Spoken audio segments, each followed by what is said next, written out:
Mostafizur Rahman player দেখতে কি অনেক সুন্দর ছিল? দেখতে অনেক সুন্দর, চমৎকার কথা বলতে পারে।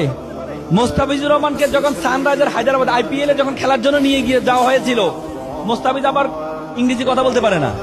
স্টাফ যারা আছে সবাই হচ্ছে ইংলিশে কথা বলে, মোস্তাফিজকে বলে ডানে যাওয়ার জন্য, মোস্তাফিজ বামে যায়। তো তারা তো বিপদে পড়ে গেছে, কি রে তারা কি বলে, তাকে বলি একটা করে আরেকটা। তো পরে তার জন্য একজন ইংরেজি শিক্ষক রাখলেন। দেখা গেছে ইংরেজি শিক্ষক তারা কি শিখাবে, ইংরেজি শিক্ষক নিজে বাংলা বলা শুরু করছে, মানে তাকে ইংরেজি শিখাতে পারছে না।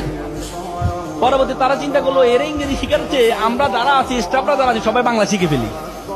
পরে কলকাতা থেকে দোবাসী নিয়ে যায়, দোবাসী নিয়ে তারা বাংলা শিখেছে। মোস্তাফিজুর রহমানের জন্য তারা বাংলা শিখেছে। তুমি যদি যোগ্য হও, তুমি যদি যোগ্য হও, মানুষ বাধ্য হবে তোমাকে রিড করতে, তুমি তাদেরকে রিড করতে হবে না। এজন্য সবকিছু যোগ্যতা পড়াশোনার প্যারামিটারে মাপা ঠিক না।